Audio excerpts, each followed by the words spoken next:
also been tracking for more than 20 years. Got thousands of them on the realityshifters.com website. And what's interesting to me that I want to go back to with Tony Jenks, because he's got the psychological background, he was able to find out what kind of people are experiencing these JOTs and what he calls DOPs, which is disappearing object phenomena. What we know is most commonly right now personal Mandela effects, what PMH Atwater and I have been writing about as reality shifts. It's interesting to Jenks because he noticed that people that have these experiences are no crazier or having cognitive defects than regular people. The sorts of things he looked for was pretty extensive. I mean, I was really impressed. He was looking to see, do experiencers suffer from such things as transience, telescoping, errors of commission, suggestibility, illusionary correlation, confirmation bias, perceptual blindness, that would be like inattentional blindness, altered states of consciousness, that would be hallucinations or auto-hypnosis, encoding errors such as absent-mindedness, memory distortion, coming from, for example, pre-existing beliefs, and loose associationism.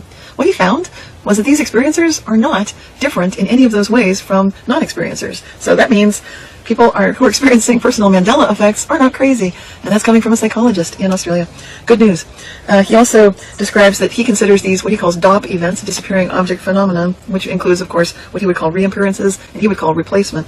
These are discontinuities. Jenks is recognizing that there are discontinuities, of course, when things reappear and move around and so forth, but at the same time, there's a seamless quality. It's as if once something comes back, it's always been that way. It's like the history lines up with it. Now, we notice that too. Researchers and personal Mandela effect researchers, we notice that too. And I think it's extraordinarily interesting that basically his viewpoint is that our psychology has something to do with it. We do seem to be having something to do with the creation of these effects. Now you may wonder, what's my take on these typologies that we now have reviewed that come from Tony Jenks in his book, Disappearing Object Phenomena?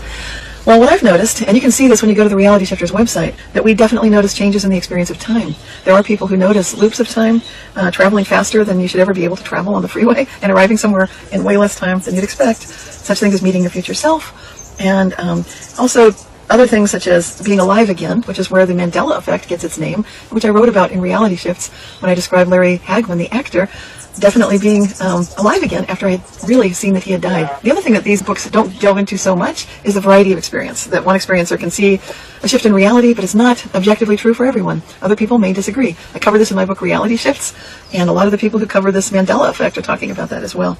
So to wrap it up, I'll just say that my terminology, my typology that I've been talking about would be disappearances, appearances, reappearances, transformations, which does include physical transformations of our body. In my book Reality Shifts, my hair got curly, never been curly, it's been straight.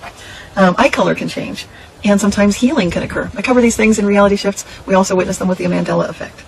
Other things to add to DOP and JOT are the alive again phenomenon itself, which is where we get, of course, Mandela Effect. Also, teleportation and tunneling. I think it's very important that we recognize sometimes we can go right through objects as if they're not there. And then synchronicity, I definitely include that. It has to do with timing and space and just extraordinarily meaningful occurrences. So that brings in all of these things like healing and synchronicity. So that's the larger view of the Mandela Effect and what I've been calling reality shifts. And then the reason I bring up the word quantum jumps or quantum jumping is that's when you move into recognizing that we are here to be cause. And that's very much in keeping with Barrington Says. She says it really has to do with cosmic mind and working with it. We see something similar with the book that I've ordered and not yet read, but love the talk that Jenks gives on the internet. There he is. And he talks about this as well, that basically it looks like we have a lot to do with it. May not be conscious, maybe something, who knows? We're still working and figuring it out. But in the meantime, I'm really happy to have found two new, to me, researchers that have been doing this for quite some time. And in the case of JOT, indicating that we've got now written, documented reports of this phenomenon going back to the 1950s, with hints that it had been occurring for hundreds, if not thousands of years before. So until next time, this is Cynthia Sue Larson reminding you to keep asking, how good can it get, with realityshifters.com.